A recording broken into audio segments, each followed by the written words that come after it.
So, hello everyone. I hope the room is not that full. I hope there's still some energy in the room because I had, I think, what is it, 5 different tickets, flight tickets to come here, 3 of which were cancelled. So I haven't had sleep for 2 days, I think. So haven't even eaten today. So I hope I can still show you some of the stuff we're doing. And basically, it's basically how you can use openly available information to hold governments accountable. So we live in the era of fake news, right? That's what people say, of the post-truth era, of alternative facts. And when we talk about misinformation, about disinformation, there's a lot of negativity about how social media is used, how the news sometimes is perceived. But I want to talk to you in the coming 15 minutes with something what I would call almost revolutionary. The way in which this information can be used, how people are collaborating with each other to hold governments to account, to hold soldiers that are executing women and children and even sometimes babies to account. And this is something we call open source investigation. Now, open source investigation is basically using any kind of information that's available online to conduct an investigation. It can be corruption, can be war, can be murder, or sometimes it can be wildlife crime, but also a lot of other things. And you can think of traditional media, right? Traditional media publish reports, they publish maybe photos, but you have ship trackers, flight trackers you can use, and obviously social media, which is very important. Here we have Weibo, which is the most popular social media in China. We have Snapchat here, LinkedIn, you name it. All these kind of social media, a lot of people share things. And all that information can be used to conduct investigations. Now, besides social media, there is something like satellite images that are now so widely available that we can use satellite images in analysis. So we have Google Earth, but we have Nokia here, we have GeoNames, we have Google Maps, maybe you know them, we have the Russian equivalent, Yandex Karty. There's a lot of satellite imagery out there which we can use for investigations. And this is something very, very new. This is something basically only from the last decade, I would say, that anyone with an internet connection can access this information. Now, the strength of this is that you can have an internet connection and a laptop, and that's all you need, what we will see in the coming 15 minutes, sometimes to solve crimes or to get a better understanding of what is fact and what is fiction. Now, in the introduction, indeed, you heard that I've been working in Ukraine, I've been working in Turkey, in Syria, and Iraq. And this doesn't replace being on the ground somewhere, right? This doesn't replace having local sources on the ground or whatsoever. But what it does is sometimes things happen in areas where you have very difficult access to. Think when the so-called Islamic State was in charge of Mosul and Raqqa.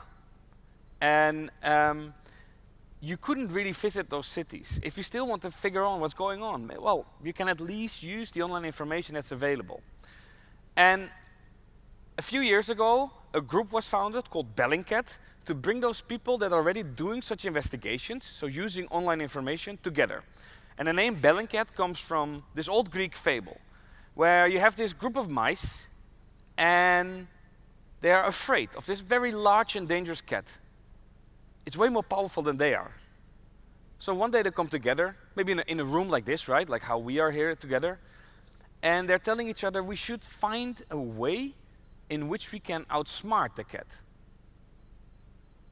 Okay, says one of the mouse, says, you know what we should do? We should put a bell around the neck of the cat.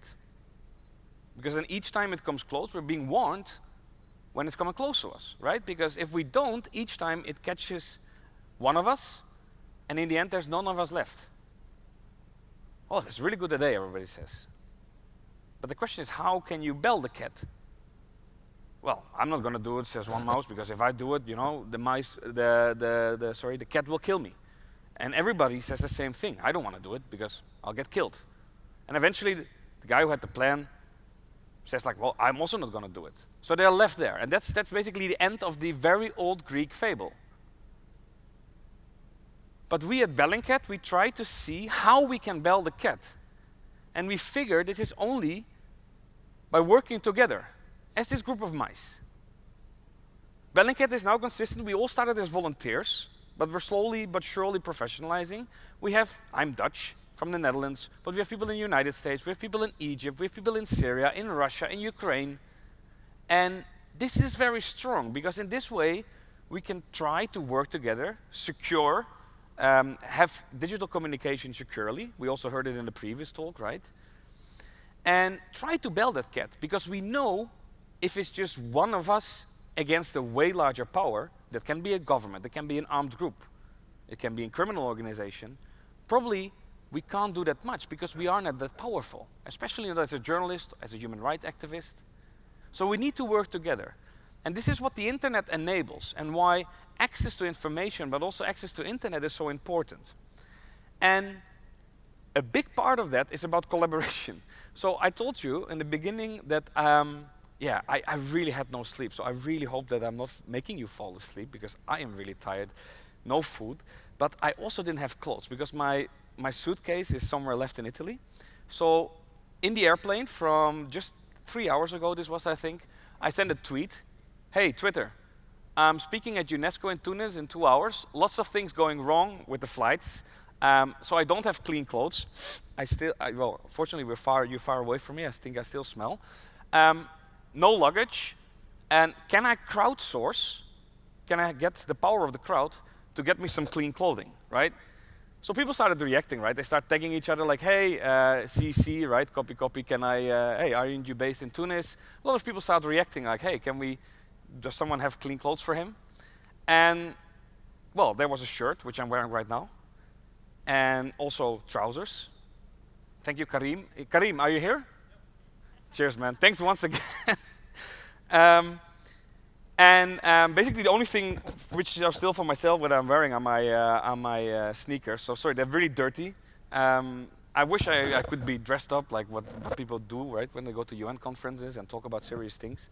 But this shows the strength of conducting or asking for help online. And it's also what we do in these investigations. And for example, here we have a campaign from Europol. Europol is the collaboration effort between police agencies in Europe, in the European Union. And they're looking into child pornographic material. And they want to catch the people that are making that material, right? That are abusing those children.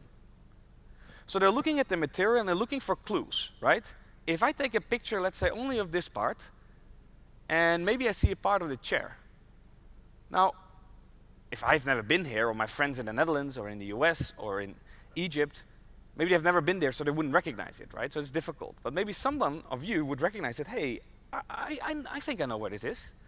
So with that idea in mind, they would start a campaign and trace an object, and they would, for example, ask, what are these plastic bags from? What are these plastic shoes? What is this? And people online started immediately reacting like, hey, I recognize those bags, I recognize those shoes, I recognize it. It almost feels like a game, right? It's like, hey, can we find the right thing to it? Until you realize what you're actually looking at, because this is, for example, a bathing suit for a small girl, realizing you're actually trying to solve here, trying to figure out who is making that material. So this is a very small example. This was even a hotel room was identified. But I want to go to 2 larger case studies.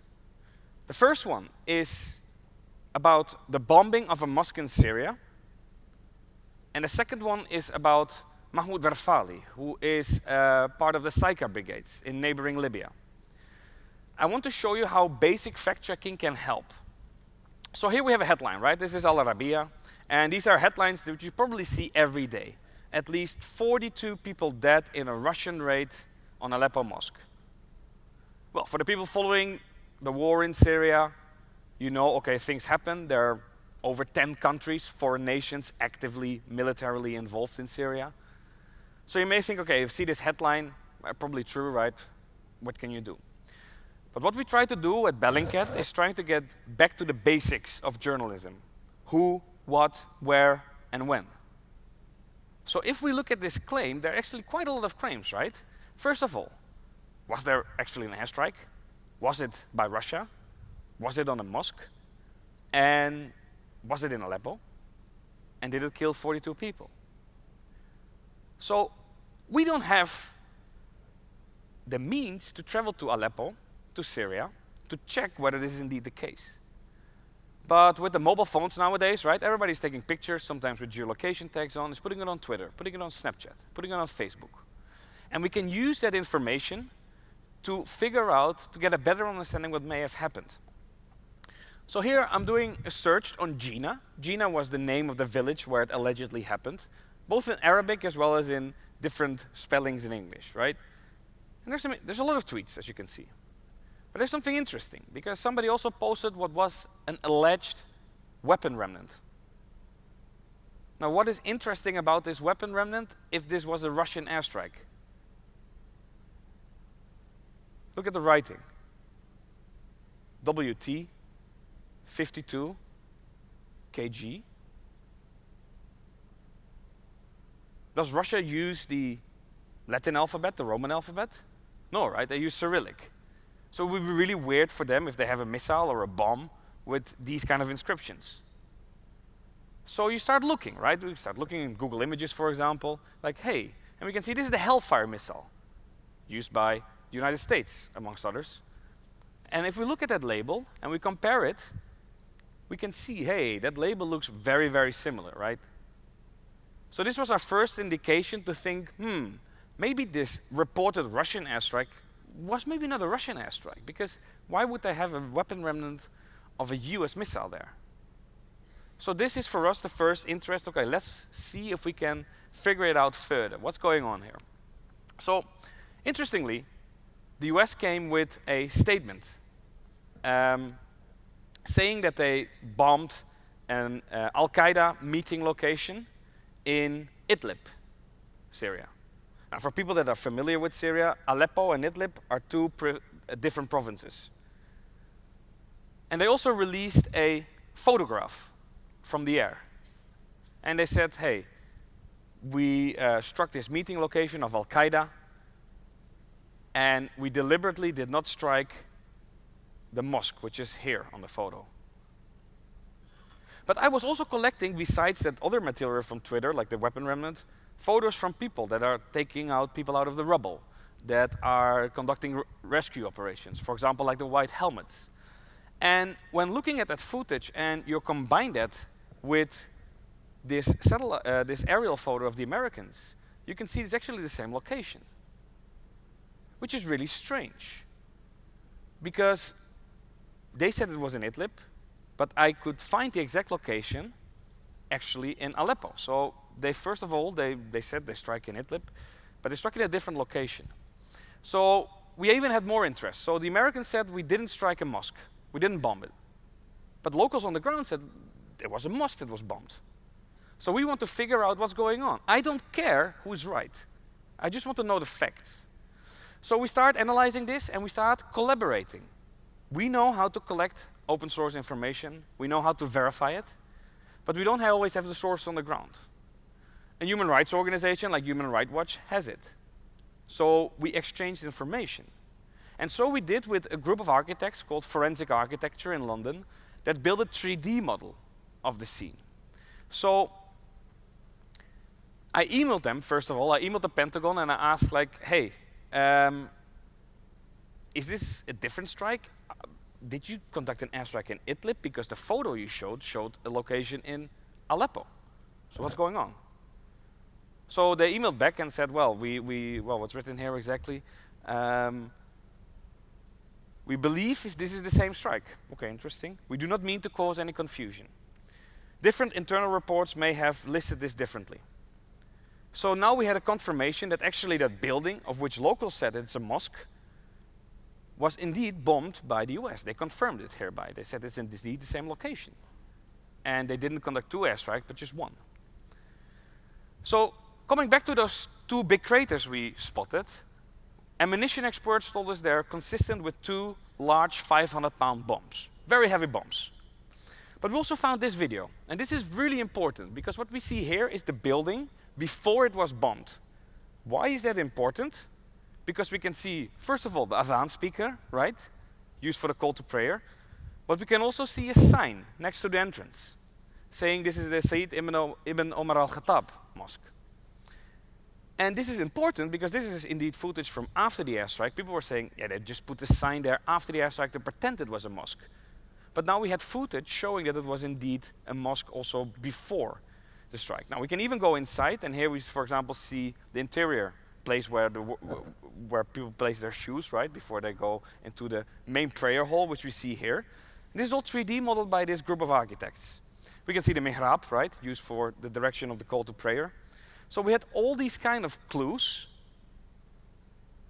digitally reconstructing, let's say, the scene where it happened, that made us believe, okay, this all hints towards it being a mosque, not so much just a regular meeting location. So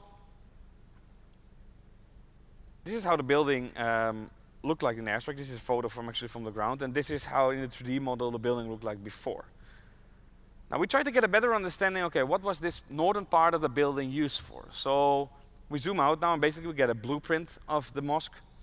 And with Human Rights Watch and forensic architecture, sources were being asked, can you tell us what there is? They said, well, on the top floor there's the imam's flat. His wife was there and she was killed in the airstrike. And down below, there's the main prayer hall, which we saw in the 3D model. There's a ritual washing room, there are the toilets, there's a kitchen, and there is a winter prayer hall. Now these are claims. I can't go there, it's already bombed, right? I can't even see what it was.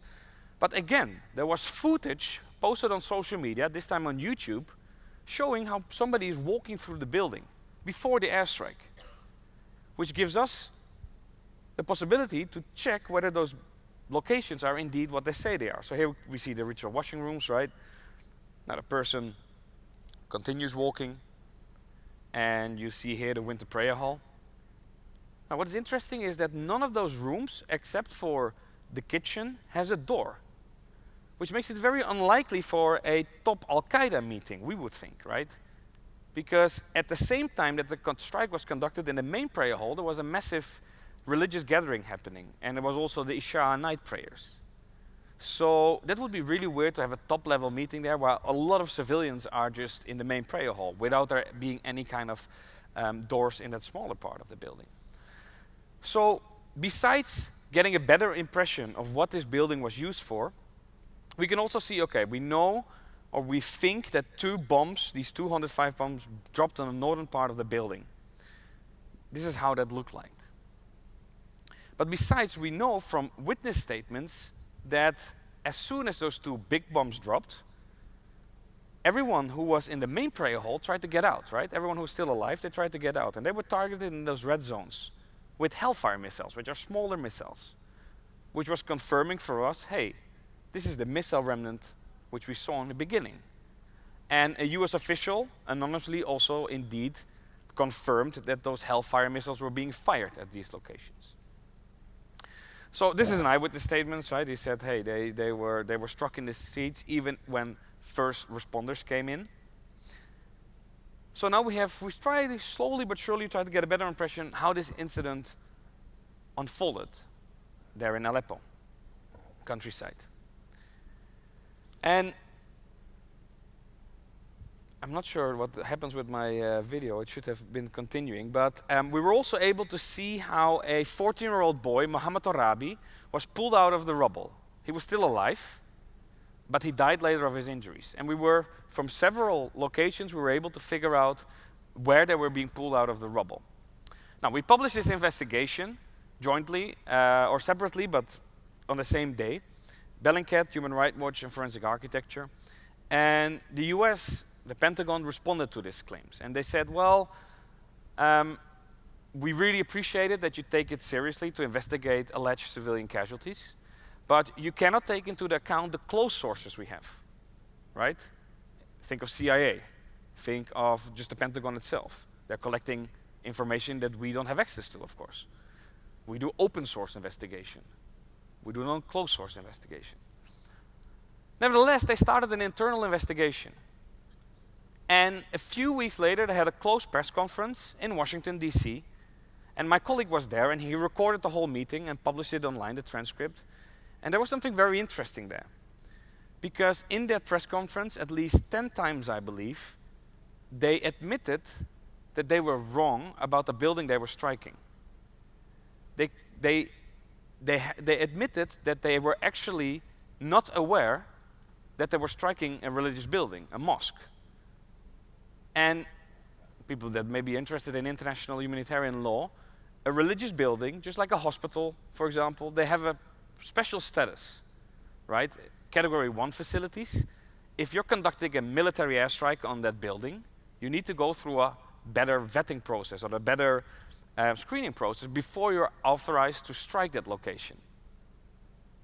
Now, that clearly didn't happen, so that was really interesting. Also, that they started this internal investigation and admitted they were wrong about that.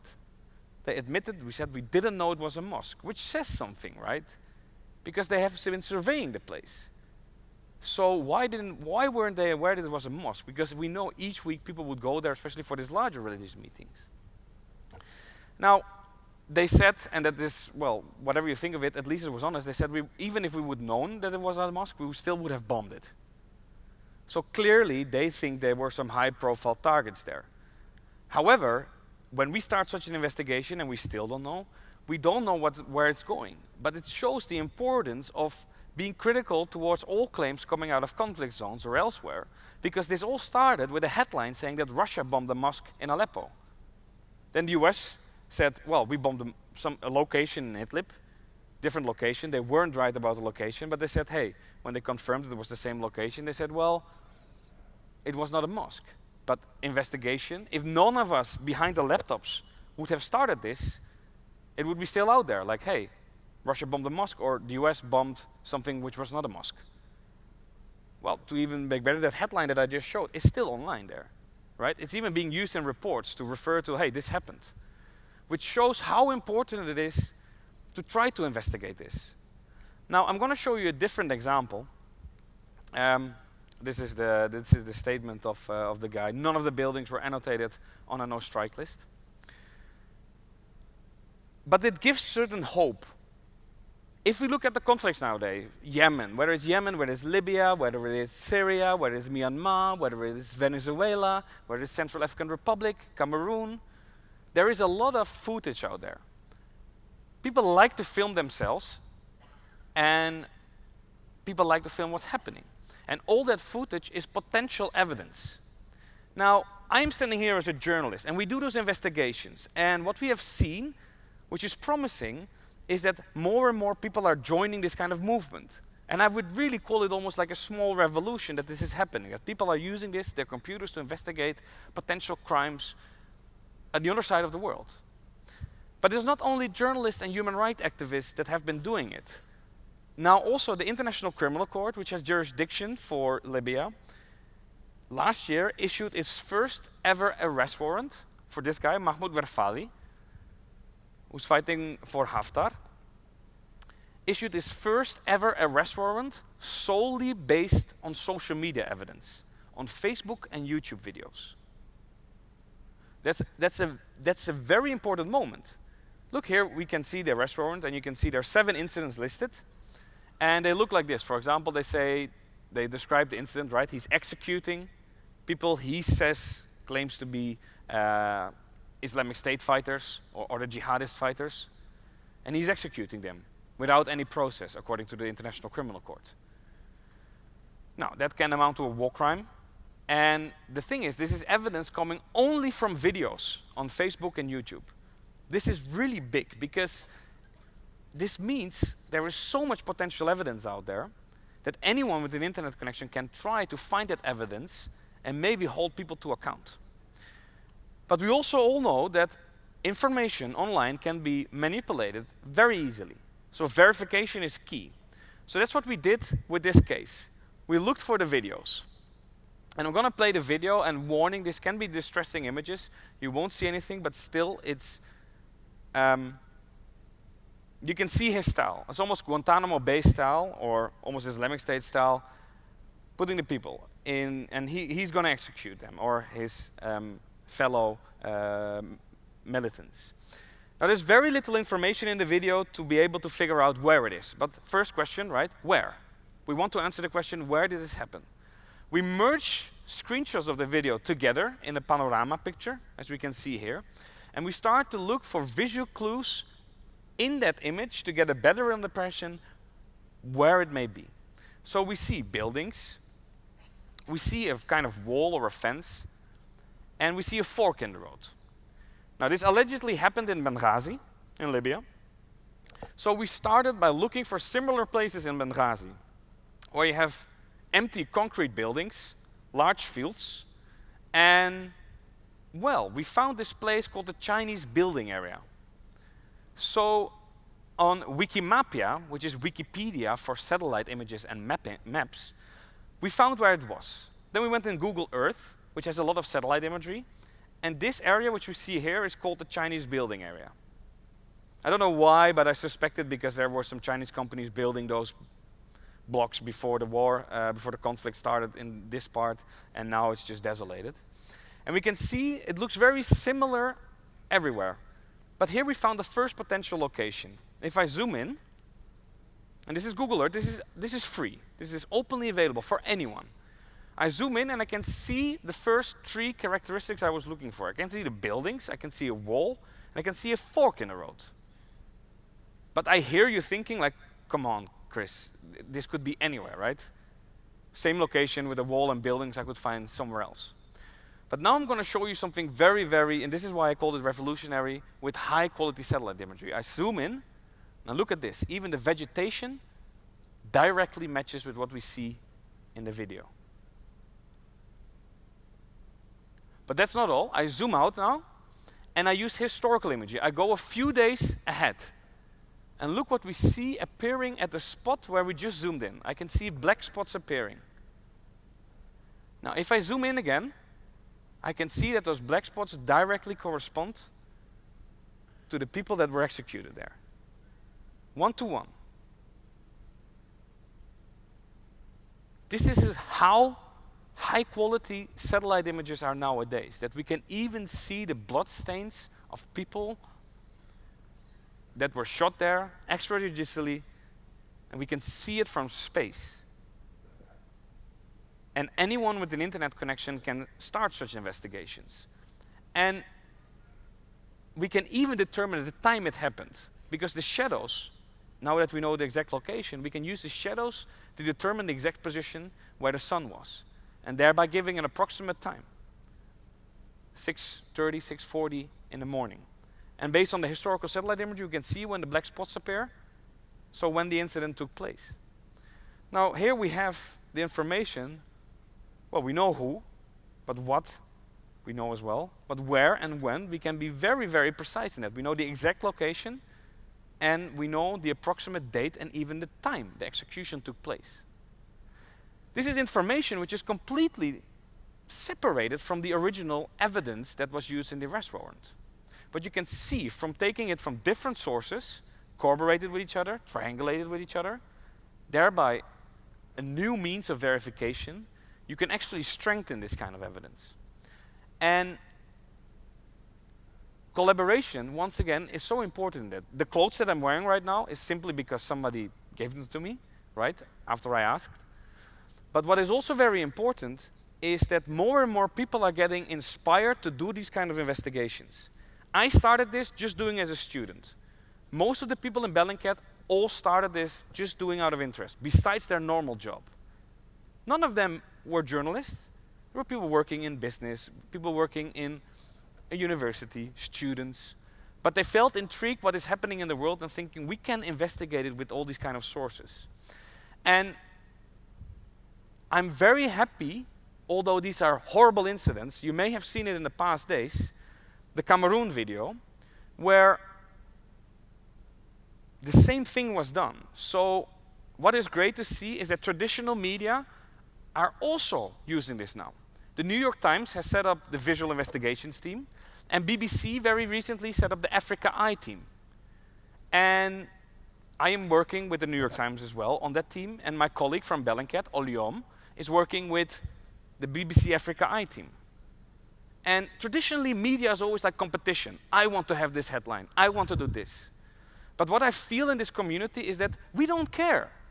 I mean, who cares whether I'm standing here in a suit or in whatever, but who cares who gets the headline to solve a crime like this? Because in this video, as you may have seen, we can see how two women with a child and one even with a baby on her back are being carried away, led by soldiers, and being executed. Not only the women, not only the child, even the baby or the very young child, which we can see being carried on her shoulder, are executed. The problem is, if we want to find out more information, if we want to verify this, we need to conduct more investigation because, because if you look at this video, there's very little information. This could be a dusty road anywhere in the Sahel. This came out in July, early July this year, on Twitter, on Facebook, and immediately that community was talking to each other. So Bellingcat was trying to help, but also Amnesty International, a lot of different people, journalists. So my friend and colleague Oljom decided to get all those people together that were looking for a location in a group and said, let's do this together. Let's try to see what we can find. And I really recommend you watching the documentary, which was a documentary. It's like a 10-minute report that came out 2 days ago or 3 days ago.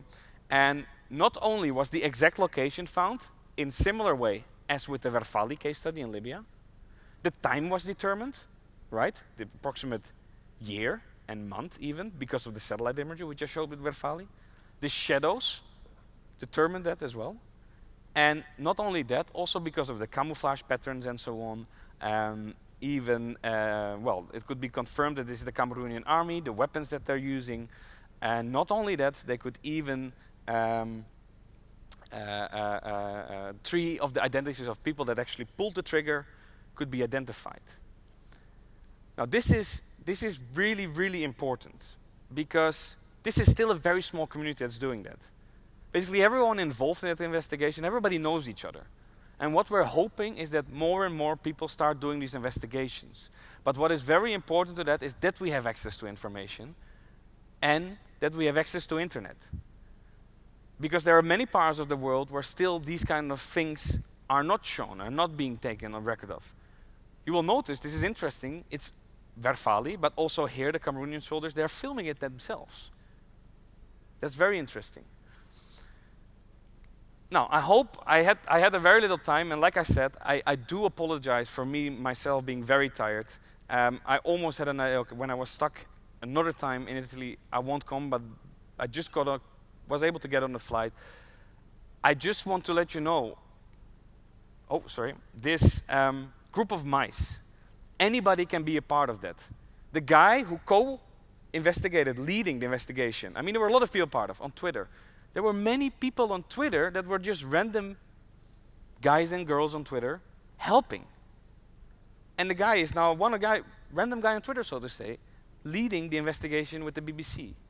It just needs people to do this. And it has taken a long time before others would embrace it. But we can now see the ICC, traditional media, like the BBC, like the New York Times, human rights organizations, whatsoever.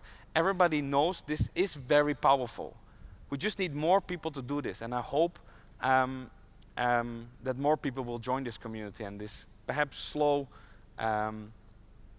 change. And what is very important is that we indeed have that access to internet. Thank you very much.